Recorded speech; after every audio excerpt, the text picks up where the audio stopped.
Hello, Duke fans, and welcome to episode 108 of the Duke Basketball Report podcast. We are coming to you on Friday, February 23rd, 2018. This is an emergency show. I am sure that you were waiting for it because, as everybody knows, this morning there was a Yahoo Sports article by Pat Forty and Pete Thamel detailing all kinds of stuff about the ongoing FBI investigation into corruption among NCAA basketball. So we're going to get to that in 1 second. Let me just quickly introduce ourselves. I am your host for this show, Sam Klein. I am coming to you from Denver. We don't have Donald for this because we did have to kind of put this together last minute. So I am only joined by Jason Evans in Atlanta. Jason, good evening. How are you? I'm fine. I'm glad you could make it. Folks, I was the one who said we got to do an emergency podcast on this because if you turn on ESPN, if you go to ESPN.com or Yahoo Sports, you name it, all the news services, everyone who covers the sports news, this is the main story. This is the lead story today, and they're putting Duke in the lead, and we need to talk about that. Right. So let's give the quick background. So if you'll recall, to kind of refocus this on us, because of course everything has to be about us. A few days ago, we talked about the preliminary story that came out from Yahoo Sports that big things were coming. And I kind of dismissed it as there wasn't really a lot of detail. We didn't know what was coming. We didn't know which programs were going to be mentioned, what the degree of it was. And my take that is a little bit wrong today, but I think we're going to get to why we don't think it's a huge deal, was that because Chris Spatola had written an article about how he just wanted all the facts to come out, made me think that, oh, well, Duke is probably not involved because, you know, he's really connected to our program and cares about it. But fast forward to today. So it's Friday morning, early Friday morning. I woke up and this thing was already out. And so the Yahoo Sports article today details lots and lots of payments. It sounds like most of it came from this Christian Dawkins fellow who's an agent. He has an agency called ASM Sports. So right? yeah. So let's be clear about this. So Andy Miller is the agent. ASM Sports. Andy Miller's the agent. Christian Dawkins is not an agent. Christian Dawkins is an employee of ASM. He was essentially their runner. And you can't see me, but I'm doing air quotes, runner. Right. So he's bringing the money to all these various. Yeah, he's the bag man. Although if you have, you know, we have referenced the Bagman story, the Bagman at SB Nation story about college football. This is a little bit different because in the college football realm, the bagmen are, you know, boosters of the programs who are doing this. Right. The difference here with college basketball is that when these kids are 15, 16, 17 years old, they're already, apparently, it seems from this reporting, you know, getting hooked up with NBA agents because in 2-3 years' time, they're going to be high draft picks. And there's a lot of correlation between where you are in the recruiting rankings and whether or not you will be a first round pick, you know, after 1 or 2 years in college. But so we see a lot of this detail from Christian Dawkins's runnings with all these various players, and it is players from lots of different schools all over the country. He's meeting with kids.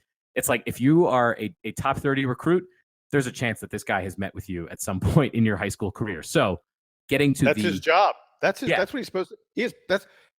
Christian Dawkins is paid to establish relationships with top recruits and their families with the hope that Andy Miller will become the agent of those top recruits and their families.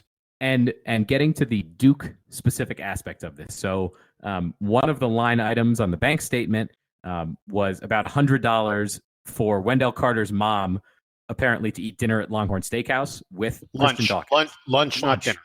Lunch, excuse me. I couldn't tell you the last time I went to a Longhorn Steakhouse. I don't know, you know, what the distinction is. So, but there's been a lot of reporting today. I'm sure that anyone who is bothering to download this episode has probably, you know, drank from the fire hose of NCAA rulebook today and knows all about this. But Jason, why don't you kind of sum up how big this violation is for Wendell Carter and what it means for him and for Duke, you know, this season, because he's obviously on the team and a key player right now, and further from that, kind of where his line item here fits among the rest of the potential alleged, I guess, violations that are going on here.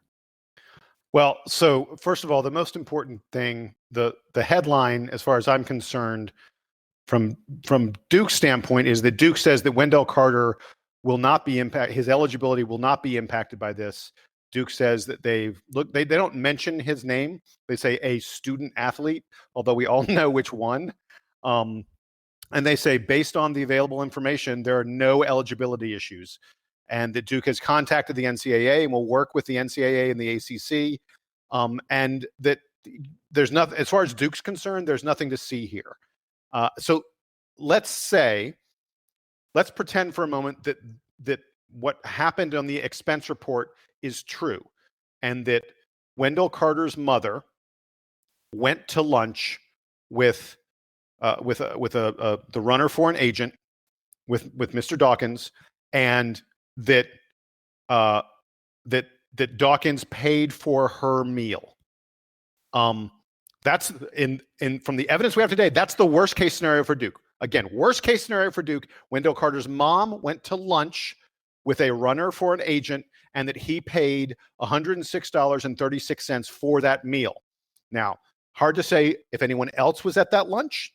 I mean, certainly Wendell wasn't at it. He would have indicated that on the expense report. So it's just Wendell's mom who's there. I don't know if maybe Dawkins had a friend or an associate who was there as well. $106 for one meal. I guess if you got a bottle of wine and maybe some drinks, you could get there. But I mean, Longhorn, it's not like you're going to the Ritz-Carlton or a super fancy restaurant. Longhorn's nice, but $106 for lunch at Longhorn. I mean, did they both order the porterhouse? I mean, do they have a surf and turf at Longhorn Steakhouse? Yeah, they probably do. So, okay, but that's probably it's a 2 or 3 person bill, and but let's just say it's 2 people, and we'll divide it in half. So she got half of 106. She got $53 worth of benefit, in the worst case scenario for Duke, based on what we have here.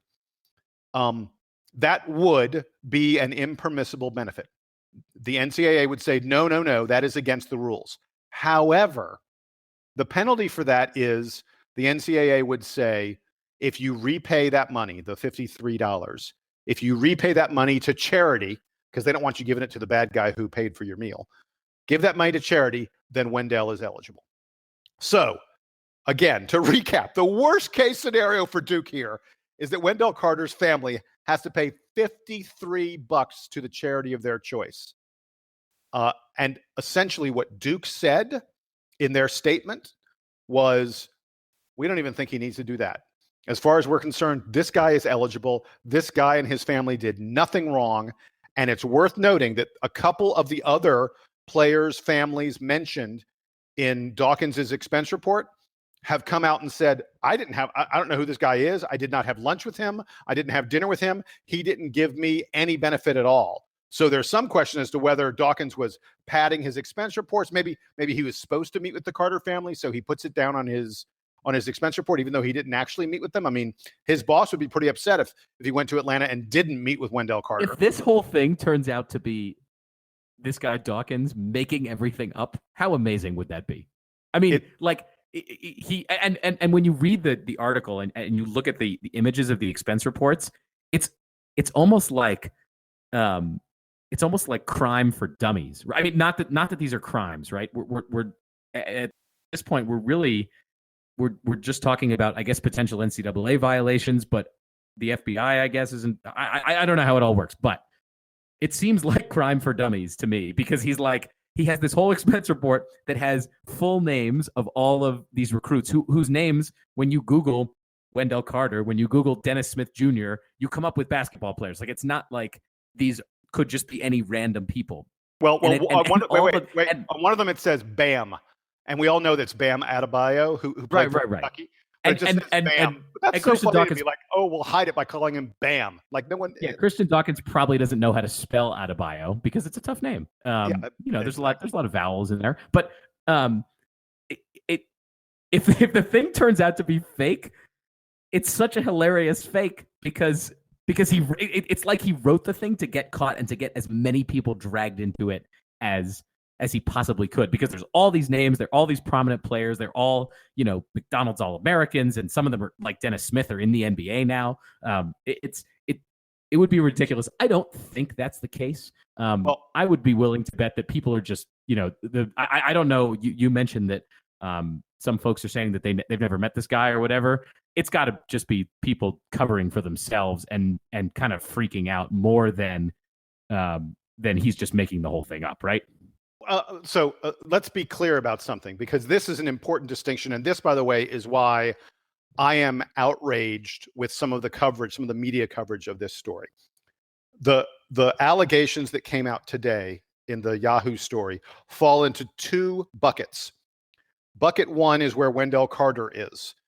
And bucket one is the player or a member of his family is named on Christian Dawkins's expense report, generally as having gone to lunch or dinner. And those are all small amounts. They're all meals somewhere between $80 and $180 or something like that. And all of those, like I just said with Wendell Carter, all of those I think are a whole heap of nothing. The NCAA doesn't really care. They'll ask you if they determine that you did it, they'll ask you to repay it. But it's not a problem. That's bucket one. Bucket two is a problem. And wait, talking about bucket one real quick, that's about half the guys who are mentioned in the article, right? Yes. Yeah, exactly. The guys who are mentioned in the article who this happened to, I think, is Colin Sexton of Alabama, Wendell Carter, and I'm just talking about active players, current and NCAA players, because to be honest, there are a lot of other players listed who are in the NBA right now or who are no longer in the NCAA. And to me, it doesn't really matter what happened with them, because they are allowed to meet with agents and the such. And it's not clear that any of them impacted their eligibility by being involved with this. So again, it's Colin Sexton of Alabama, Wendell Carter, Kevin Knox of Kentucky. There may be one or two others. Those are just the three sort of biggest names that jumped out as guys whose families had lunch or dinner. So that's bucket one. Can I go on now to bucket two? Yes. Go to bucket two, because that's the fun stuff. Bucket two is a good deal more serious. Bucket two is players who are listed as having gotten loans on Andy Miller's balance sheet. Andy Miller, the sports agent who's responsible for all this stuff, has one of the documents that leaked is his agency's balance sheet, and he lists outstanding loans to players. Many of them NBA players, but many of them college players. Not many, or some of them at least, are college players. And those loans, that the NCAA has a much bigger problem with a loan than it does with a meal, especially because some of those loans are for big dollar amounts. I'm talking stuff like Dennis Smith Jr., who went to NC State last year, is listed as having gotten $73,000 in loans. So Wendell Carter, $53 lunch. Wendell Carter's mom, $53 lunch. Dennis Smith Jr., $73,000. Isaiah Whitehead, who was at Seton Hall, got $37,000. There are a number of other players who got pretty large amounts. Bam Adebayo, who we talked about earlier, apparently got $36,000. Markelle Fultz, number one pick in the draft, apparently got $10,000. Which doesn't seem like enough. No, for him. But look, if you're trying to establish a good relationship with the guy, hey, you need a little walking around money? Here's 10 grand. Pay me back. Also weird, because isn't his dad an assistant coach? Yeah. So it's all kind of anyway. And look, again, we don't know the dates of the loan. It could be $10,000 after Markelle Fultz had exhausted his eligibility, had declared for the NBA. But so there are a few players who are current NCAA players who are listed as having gotten loans. And among them are Miles Bridges of Michigan State, one of the best players in the country, a first-team All-American in all likelihood. Miles Bridges supposedly has $400 of loans. It seems like next to nothing. But $400? Yeah, that's just like one small part of this. And there may be other documents that indicate more. If I was Michigan State, I'd be really, really worried, because $400 is a problem. And then there are a couple guys from USC, including Benny Boatwright and Chimizi Metu. I'm not sure, but they're both starters for USC. And they're both double-digit scores. These are two of USC's better players. They each got, it looks like, around $2,000 each. So that's a more serious issue. That's bucket 2. Luckily, Duke is not in that bucket at all. And this brings me to my outrage with the coverage that we've seen so far, where it immediately says, this impacts players like Colin Sexton and Wendell Carter and Kevin Knox. They list these prominent players, and they go, thousands of dollars was paid to players. Among the players impacted are, and you go, oh, thousands of dollars must have been paid to Wendell Carter. No, that's not what happened. And it's wrong of these outlets. And I'm blaming primarily ESPN. I just watched SportsCenter, and they breathlessly were talking about how this is this going to change the entire NCAA field this March? The report actually showed a montage of Bill Self, Coach K, Roy Williams, Tom Izzo, and John Calipari, as they said some of the biggest names in college coaching could find their careers ended because of this. I'm like, are you telling me?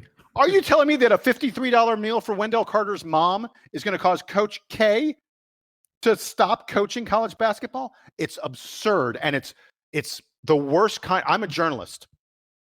I was at CNN for 20 plus years. After I left CNN, I continued to do journalism for a number of other outlets. I think this is bad journalism that's been going on, and it's offensive. Yeah, and I think that in some way it kind of speaks to the, unfortunate culture around all of NCAA sports and college basketball and all this, that the whole thing has to be hyped up, and it starts with Yahoo, right? With them hyping it up as, look at all the big names we're going to catch, and the details are in the article. But I think that the clarification from a number of probably smaller outlets on Twitter today, where they're digging into like what the NCAA rulebook actually says and stuff like that. It's not like Pat Forty and Pete Thamel couldn't have looked up these things and included them in the article. So it does seem like we're rushing to conclusions, and they know that everyone's going to click on it because everybody's rival is mentioned in this article. Yeah. So every Carolina fan and every State fan and every Duke fan and every Kentucky, like everybody gets riled up about this kind of stuff. So it just makes sure that everybody clicks on the article and everybody comments and shares it, and we have to talk about it. Because it's like the only story in college basketball right now. The fact that Duke waxed Louisville on Wednesday night isn't even part of our conversation today. We're not going to talk about that till next week because it's not as relevant as this, even though, as you point out, we don't think anything's going to come of this. From what we know from this article and from all the research that Yahoo did, what happened to Wendell Carter is not going to ruin his eligibility. If anything, like, maybe he has to end up sitting out a game while they wait to figure it out. Even that isn't going to happen, I think. But sorry, it's probably not going to happen. But I think that's like the most that could happen is that the NCAA's call center, I guess, is like overwhelmed with all the coaches here having to figure out what's going on with their guys. I'm saying that's like the worst case, at least as far as we know. Now, there's a lot that has not come out yet, and there's a lot we don't know about this investigation. And as we said the other day, and I think we should keep this in mind, the FBI does not care about when the NCAA tournament starts. They don't care about when school happens. They are doing their investigation, and when they are ready, they will, serve indictments and open up everything that they've learned. And at those times, we will learn about it. I think that every college basketball fan is kind of on pins and needles every day at this point, waiting for news. And we don't know if what came out today is most of it or if it is just the tip of the iceberg. Well, so there are a couple things about that are important to note. First of all, Yahoo says that they viewed hundreds of pages of documents. But are there hundreds of pages or are there thousands of pages? We don't know, right? Right. And we also don't know, of the hundreds of pages that they viewed, how much of it the the FBI agent or lawyer or whoever it was that provided it to them, how much they would allow Yahoo to report on. I mean, if Yahoo has a good source that is feeding them huge stories, and the source says, you know what, take the expense report, but the other thing that you have the documents on that definitively shows, you know, X and Y got paid $50,000, $100,000 to do this or that.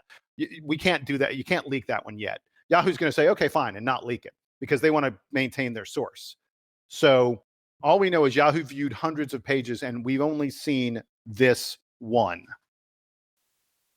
So I just want to say that I think it would be wrong for people to dismiss all this as nothing. What we have today is not significant, but it does not mean that there won't be something very significant in the future.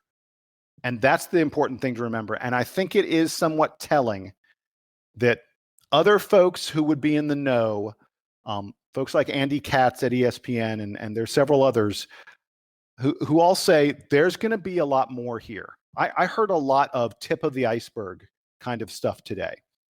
And maybe it's all those people parroting each other, and maybe it's all those people sort of wanting to believe there's more, or maybe there really is more. I am, Mountain Devil on the DBR boards. Mountain Devil is one of the finest posters on the DBR, and he said that it's troublesome that Duke has been named in 100% of the leaks so far. This being the only leak, and Duke was named in it. But he's got a good point. We're in this in some way, and I think it'd be wrong for Duke fans to completely dismiss this and say that nothing is going to happen here, because something could happen. It hasn't. Nothing big has happened yet, but it could be something big. And then the other thing I want to point out is Andy Miller, the agent, was shunned by a whole lot of schools, a lot of programs. They don't like him because he would do anything to get players under his wing. He would encourage kids to turn pro as soon as possible. And most coaches did not like him. But there's a really important, at least to me, important reference in these documents today where Dawkins, Andy Miller's runner, apparently went out to dinner with Tom Izzo at one point, and went out to dinner at one point with quote unquote Villanova coaches. Most programs, again, didn't want to have anything to do with Andy Miller. But Tom Izzo was willing to go to dinner with him, and the Villanova coaching staff was willing to go to dinner with him. And if I was a fan of Villanova, or if I was a fan of Michigan State, the fact that my coaches were having a meal with an unscrupulous agent who was willing to give tens of thousands of dollars to players, I would not be happy about that. So while I think Duke isn't worried at all, for good reason, I think Michigan State is probably really worried. I think Villanova is a little bit worried. I think USC is a lot worried. And so, there are programs who it looks like really could be impacted by this. And I consider us lucky at this point that what's out there is only a $53 meal for Wendell Carter's mother. I would like to pose a hypothetical to you. Sure. If a few months ago, after Pitino had gotten removed from Louisville, and there were, I believe, 5 Hall of Fame coaches left. There was Coach K, Izzo, Roy Williams, John Calipari, and Bill Self left in the NCAA. Oh, and Jim Boeheim. Would Tom Izzo have been last on your list of most likely to be taken down by the now simmering NCAA investigation as of, say, late October? Yeah, probably. Yeah, and he is a guy, because one of the reasons why is that he's always felt like, while Michigan State has always gotten good players, even very, very good players, it's never felt like Michigan State relied on top tier, super stud, automatic one and done recruiting the way that Kentucky and Duke and Kansas and used to be UNC, the way those programs did. On the Hall of Fame coaches, he's sort of the guy who has the reputation for coaching the most. And I was going to say recruiting. That on top of that, maybe Bill Self aside, he's also the one I think that is like the most universally appreciated or loved throughout the sport. Like everybody among college basketball seems to like Tom Izzo, which is not the case for our Coach K or for John Calipari or Jim Boeheim, or even probably Roy Williams at this point. Tom Izzo, like among, it seems, the rest of the college basketball community had this sterling reputation, and the punches seem to have kept coming for him. Anyway, we're gonna wrap it up there because we don't know more at this point. I think we've discussed sort of everything that has been out today as of Friday evening. If there are new developments coming in the days and weeks ahead, we'll either fit them into the sort of normal podcast routine where we're, roughly at the beginning of every week. If something comes out and we have to talk about it, Jason and I and Donald, whichever of us is available, will come on that day and talk about it as necessary. So that is our promise to you, the DBR podcast community. So thank you, Jason, for giving us all that background. Sorry, continue. Sure. No, I was going to say, and we should tell folks, if you have something specific, some specific question about this, something you want to add, some comment that you'd like us to make, perhaps, go ahead and email us at dbrpodcast@gmail.com, dbrpodcast@gmail.com, or post something on the bulletin boards. Because we start a thread every time we have one of these. Go to the DBR bulletin boards, and we're happy to respond to it. And it may be that you have something that we feel we want that needs to go on the podcast. We've used that before. We've used your comments before in this podcast. Interact with us. Let us know what you think, and we will let you know what we think. And as in the past, if we're able to get journalists who cover the sport and cover this stuff on with us, we certainly will. So we will bring you as much as we can about this whole story and anything related to Duke basketball as it unfolds. So with that, thank you for tuning into the emergency episode 108 of the Duke Basketball Report podcast. For Jason Evans in Atlanta, I am Sam Klein in Denver. Duke Band, please take us home.